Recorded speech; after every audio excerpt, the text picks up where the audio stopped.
Imagine this. The judge says to no one in particular and everyone at once. One sentence. Rules are flexible, costing you $5,000.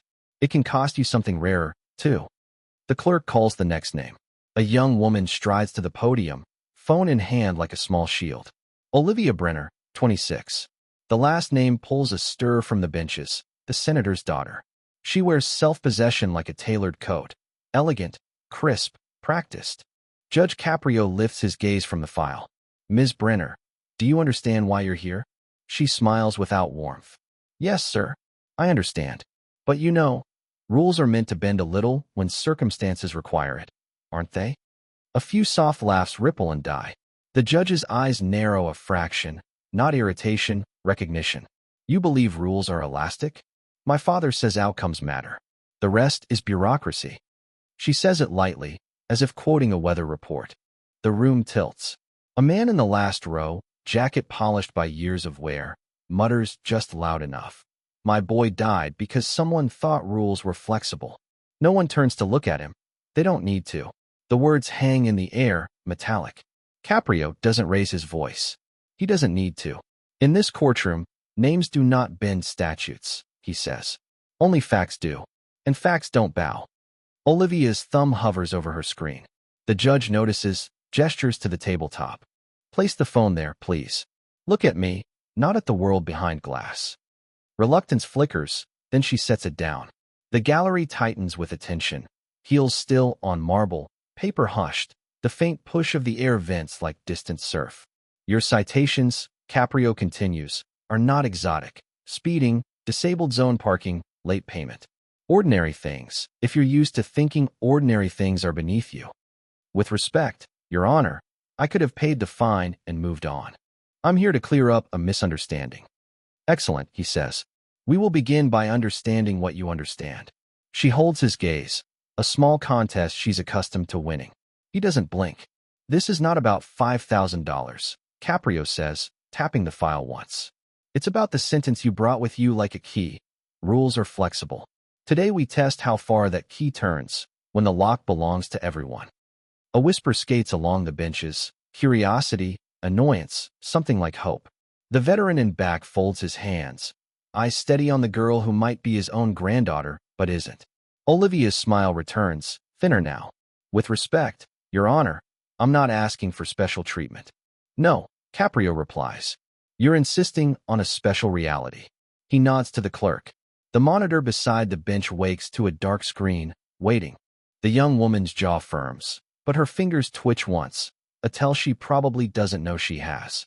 In a minute, he says, we'll look together. Not at slogans, not at surnames. At what happened. The room goes very quiet. Somewhere a hallway door closes, soft as a breath. Let's see. Judge Caprio says, voice even, how flexible truth is. Where are you watching from?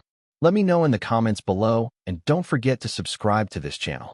Caprio steeples his fingers, voice calm enough to lower the room's pulse. Ms. Brenner, why didn't you pay when the notice arrived? Olivia toys with the bracelet at her wrist, eyes drifting to the dark phone screen she can't reach. Honestly, because it didn't matter. My father would have handled it. He always does. A stir moves through the benches. Coats rustle. Someone clears a throat. The judge glances at the file's cover page. Your father is Senator Brenner, he says, not as a question. He's testified here about equal treatment under the law. She gives a small, lopsided smile. That's his work. I don't want to be judged for his name, but it opens doors. You know how this city is. So he argues for equality. Caprio says, voice almost gentle, and you live on the exception. Color rises in her cheeks. You don't understand the scrutiny. If I sneeze, it's in a column the next day. Last year we avoided a mess because the press would have swarmed. It wasn't worth it. The judge lifts a stapled packet and begins to read, not theatrically, but with the weight of a ledger. School zone parking during dismissal. 20 over by the hospital entrance. Late payment. No response to second notice. He lowers the pages. You're not breaking the law, Ms. Brenner. You're stress testing it. Air hums through the vent above like a slow metronome. Olivia straightens. None of that hurt anyone. Yet. The word lands soft and heavy. Do you know the distance between a routine afternoon and a headline? He nods toward the gallery. About the width of a crosswalk. She swallows. You're making a point with hypotheticals. I'm making a point with patterns. He slides a photo across. An aerial still of a school curb painted blue for accessibility, a white stencil of a wheelchair symbol stark against asphalt. When you took this space, who circled the block that day? A nurse on a double shift? A grandmother with a walker? You didn't see them because they didn't fit inside your schedule. Olivia's fingers still on the bracelet. The room feels cooler, as if the AC finally caught up. She searches for footing and can't find any that isn't labeled with her last name. Caprio softens, but only slightly. You say you don't want to be judged by your father's reputation. Fair enough. Then stand here as yourself. Tell this court why your time mattered more than the stranger who needed that space. She looks at the tabletop. The varnish reflects a wavering version of her face. I thought it would be quick, she says. Coffee. A meeting. Just a few minutes. He turns another page. 43 minutes, according to the meter log.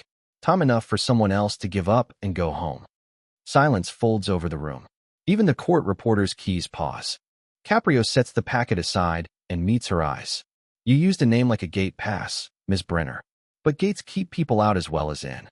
He leans back, voice low, steady. You don't yet know the price of dignity in dollars. We may find out together. The clerk's pen scratches once, then stops. In the last row, the veteran nods to no one, the gesture small as a prayer. The judge lifts a finger toward the monitor, and the screen brightens, waiting for whatever truth looks like when it isn't wearing a surname. Caprio flips through the documents again, his expression unreadable, the faint tap of his pen the only sound in the room. Olivia shifts in her seat, turning the ring on her finger over and over like it might conjure a better answer. Ms. Brenner, he begins, you claim the officer exaggerated his report. You were parked only 2 minutes, correct? Yes, sir, she says quickly. I was just waiting for a friend. He doesn't respond right away. Instead, he gestures toward the clerk, who activates the city's traffic feed on the monitor beside the bench. Grainy footage flickers to life. A street corner, the midday glare bouncing off car roofs. Olivia's sedan slides neatly into a blue-marked disabled zone. Timestamp, 12:06 p.m. The image jumps, then freezes again at 12:49. That, Caprio says evenly, is 43 minutes. Not 2. Olivia's face drains of color. The camera must be wrong. I don't remember being there that long. The judge presses another button. A second angle fills the screen. There she is again, stepping out of the car, slipping her phone into her purse, heading toward a coffee shop, then disappearing into a salon next door. Were you waiting for your friend inside the manicure chair? Her lips part, then close again. It was an important meeting. Caprio's voice doesn't rise, but it sharpens. Important enough to block a space meant for someone who can't walk across that street. The question hangs heavy. No one moves. Before she can reply, a voice breaks from the gallery. A tremulous, older woman leaning on a single crutch. I remember that car, she says. That day, I circled that block 3 times. I had to leave. Couldn't get out on my own. Every head turns. The woman's tone isn't angry, just tired. I don't blame her, she adds softly. She just didn't think anyone would notice. Olivia looks down at her hands, knuckles whitening. The judge sets his pen aside, folding his palms together. Ma'am, he says gently. Thank you. He turns back to Olivia. Do you understand what that means? It's not about tickets or cameras. It's about what happens when convenience becomes your compass.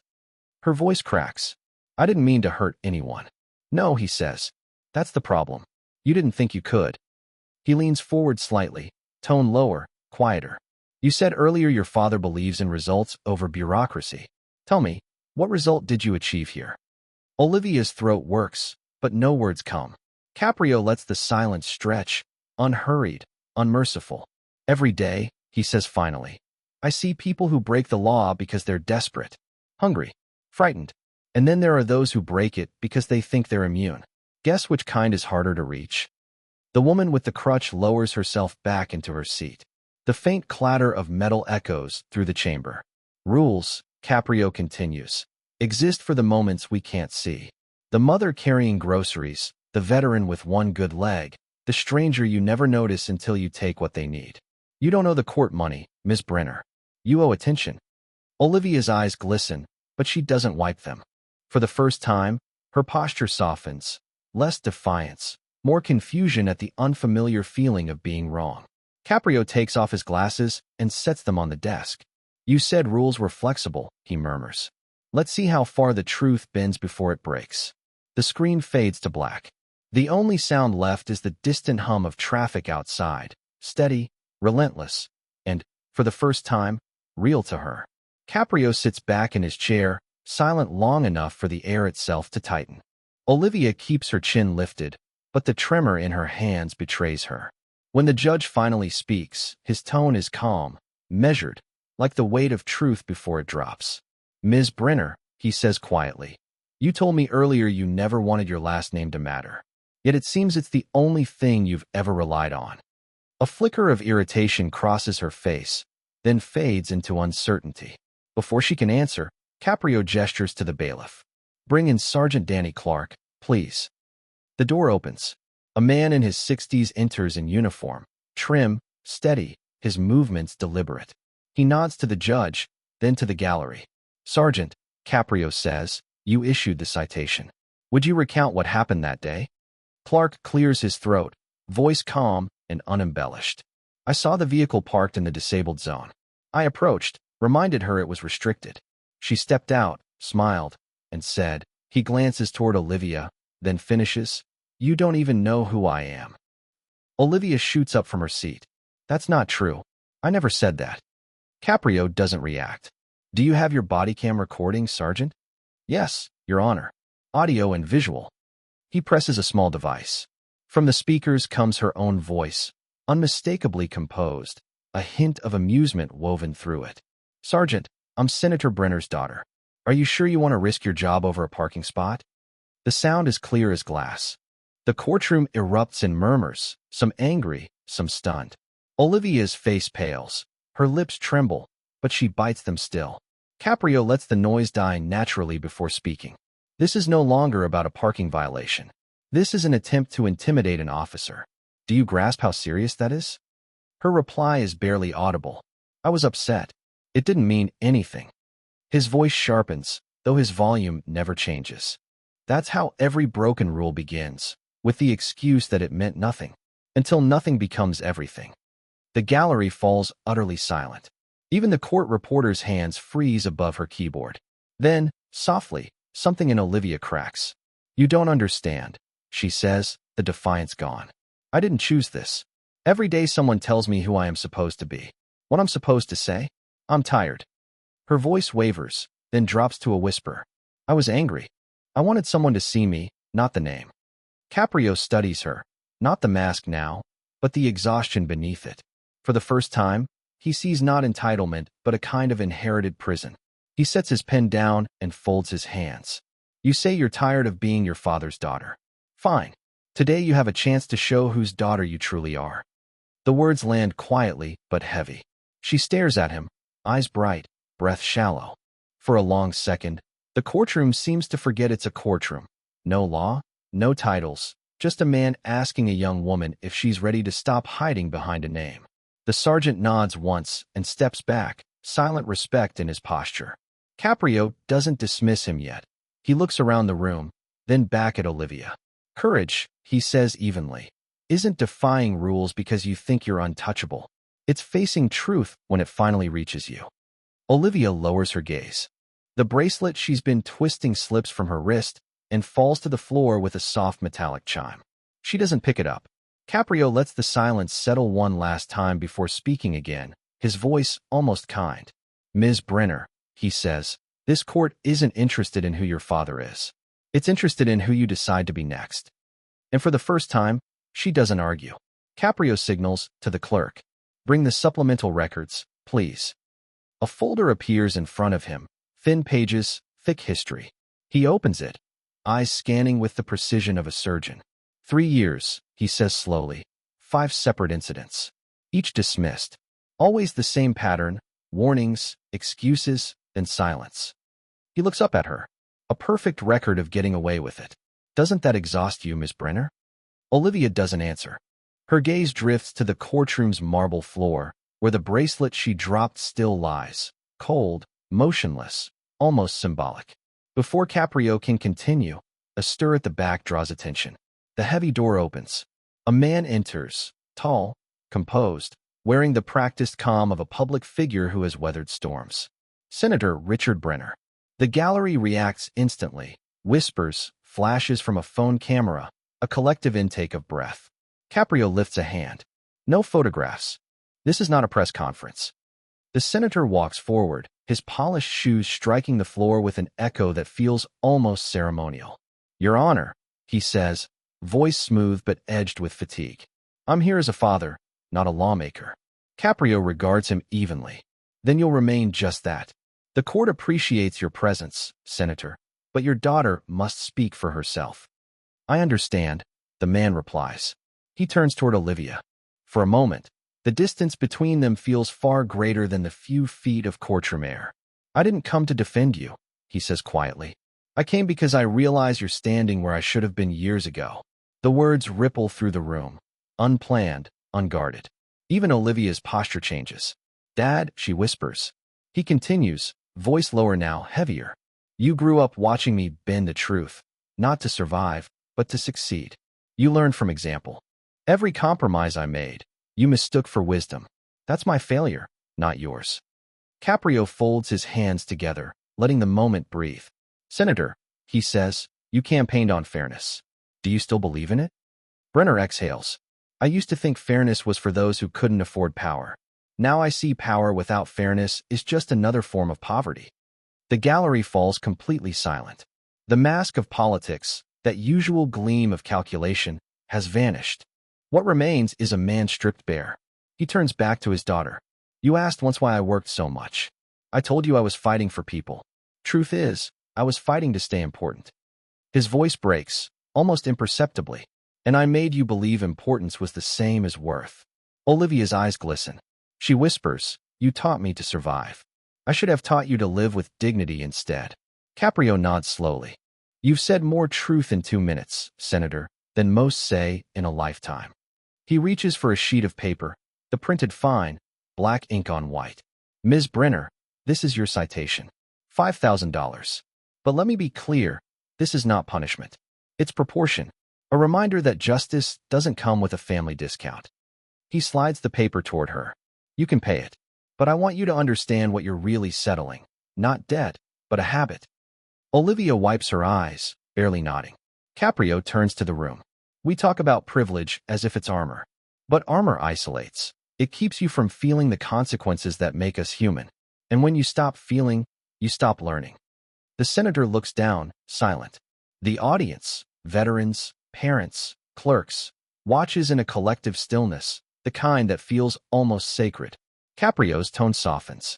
What happens next isn't about her record or your name. It's about whether the next Brenner understands that the rules are not here to be bent. They're here to remind us we're all capable of breaking. He pauses, letting the words land. Olivia signs the document, her hand trembling slightly. Then, unexpectedly, the gallery rises, slow, reverent, an unspoken acknowledgement of the transformation they've witnessed. But Caprio raises a palm, stopping the applause mid-swell. His voice is quiet but firm. This is not entertainment, he says. This is life, raw, imperfect, and for the first time today, honest. No one argues. The silence that follows feels heavier than judgment. It feels like understanding. The next morning, sunlight filters through the tall courthouse windows, casting long rectangles of gold across the floor. The room is half empty, quiet, almost reverent.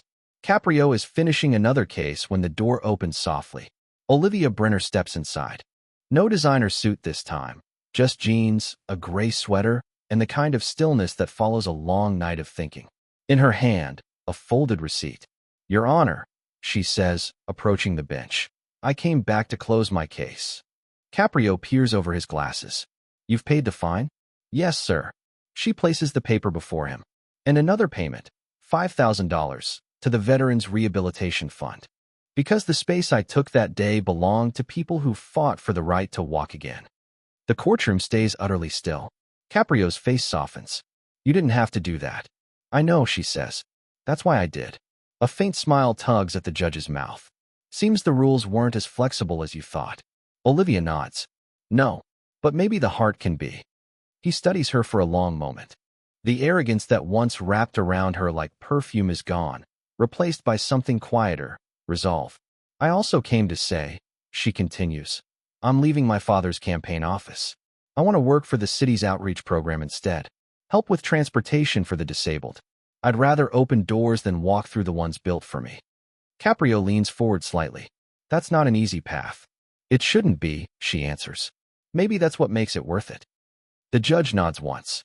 Ms. Brenner, you've learned something most never do, that a name can't protect you from truth, but it can honor it if you choose to. From the back of the courtroom, the senator appears quietly, almost hesitant. His expression is unreadable, somewhere between pride and guilt. When Olivia turns to him, he extends his hand. For a moment, she hesitates. Then she shakes her head gently. Let me do this on my own, Dad. He lowers his hand, nodding. Then I'll follow your lead this time. Caprio stands, closing the file. Justice, he says, isn't here to punish.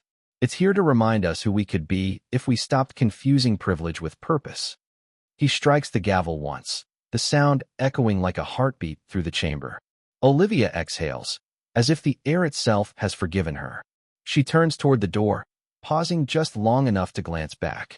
Thank you, Your Honor, she says softly, for making the rules mean something again. Caprio watches her leave, his expression unreadable but calm. When the door closes, he looks out over the near-empty courtroom. The law, he murmurs, mostly to himself, isn't for the powerful, it's for the fair. The silence that follows isn't empty. It's full of reflection, of quiet redemption, of something close to peace.